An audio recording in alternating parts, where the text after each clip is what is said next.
चींटियां बहुत छोटे इंसेक्ट्स होते हैं जो पूरी दुनिया में पाए जाते हैं।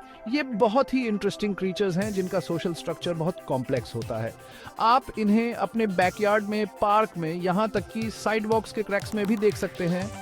चींटियां अपनी मेहनत और ऑर्गेनाइजेशन के लिए जानी जाती हैं। ये कॉलोनीज में रहती हैं जहाँ हजारों या लाखों चींटियां मिलकर काम करती हैं। चींटियां हिमेनोप्टेरा ग्रुप के इंसेक्ट्स होते हैं जिसमें बीज और वॉस्प्स भी शामिल हैं।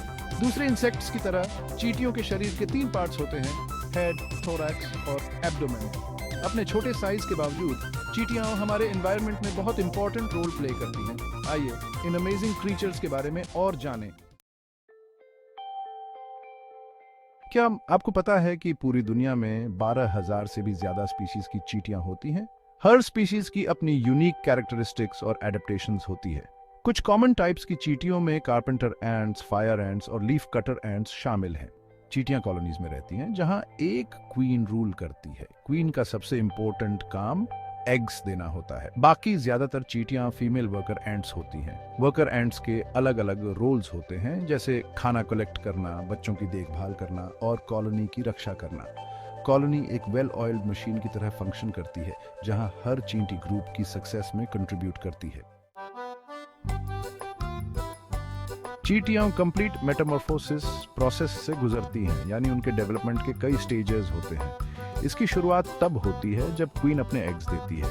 एग्स से लार्वे निकलते हैं जो छोटे सफेद ग्रब्स जैसे दिखते हैं। वर्कर एंट्स लार्वे को तब तक खिलाती हैं और उनकी देखभाल करती हैं जब तक कि वे प्यूपेट नहीं हो जाते। पुपा के अंदर चींटी एक अमेजिंग ट्रांसफॉर्मेशन से गुजरती है। अंत में एक अडल्ट चींटी बाहर आती है जो कॉलोनी के वर्कफोर्स में शामिल होने के लिए तैयार होती है।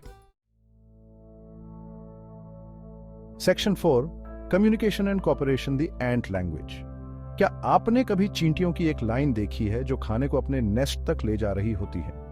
चींटियां फेरोमोन्स नाम के केमिकल्स का यूज करके एक दूसरे से कम्युनिकेट करती हैं। जब एक चींटी को खाना मिलता है तो वह कॉलोनी में वापस एक टुकड़ा ले जाते समय एक फेरोमोन ट्रेल छोड़ देती है। बाकी चींटियां उस सेंट को फॉलो करके फूड सोर्स तक पहुंच सकती हैं। चींटियां फेरोमोन्स का यूज करके डेंजर का सिग्नल देने या बड़ी ऑब्जेक्ट्स को कैरी करने जैसे टास्क्स के लिए दूसरी चींटियों को रिक्रूट करने के लिए भी करती हैं। Section 5, foraging for food, how ants find and share meals.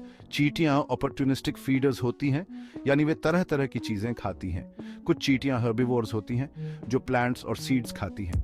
दूसरी कार्निवोर्स होती हैं जो दूसरी इंसेक्ट्स को खाती हैं। जब एक चींटी को खाना मिलता है तो वह उसे खुद नहीं रखती। चींटियां ट्रोफोलैक्सिस नाम के प्रोसेस के जरिए अपना खाना कॉलोनी के दूसरे मेंबर्स के साथ शेयर करती है। इसमें एक चींटी अपने क्रॉप, जो एक स्पेशल स्टोरेज सैक होता है, से खाना रिगर्जिटेट करके दूसरी चींटी को खिलाती है। Section 6, building homes and defending the colony. चींटियां एक्सपर्ट बिल्डर्स होती हैं जो जमीन के नीचे, ट्रीज में या यहाँ तक कि मिट्टी के माउंड्स में भी एलैबोरेट नेस्ट्स बनाती हैं। नेस्ट शेल्टर, प्रोटेक्शन और अपने बच्चों को पालने के लिए जगह प्रोवाइड करते हैं। चींटियां अपनी कॉलोनीज की बहुत ज्यादा रक्षा भी करती हैं। सोल्जर एंट्स अपने बड़े साइज और मजबूत मैंडिबल्स के साथ इंट्रूडर से कॉलोनी की रक्षा करती है। फायर एंट्स जैसी कुछ स्पीशीज में अटैकर्स को भगाने के लिए वेनमस स्टिंग्स होते हैं। Section 7 ends, tiny creatures, big impact. हालांकि चींटियां छोटी होती हैं लेकिन वे हमारे एनवायरनमेंट में बहुत इंपॉर्टेंट रोल प्ले करती हैं। ये मिट्टी को एरेट करने, सीड्स को डिस्पर्स करने और दूसरी इंसेक्ट्स की पॉपुलेशन को कंट्रोल करने में हेल्प करती हैं। अगली बार जब आप एक चींटी देखें तो इन अमेजिंग क्रीचर्स की सराहना करने के लिए एक मोमेंट निकालें। उनकी कड़ी मेहनत, कोऑपरेशन और इंपॉर्टेंट इकोलॉजिकल रोल्स उन्हें हमारी दुनिया का एक फैसिनेटिंग पार्ट बनाते हैं।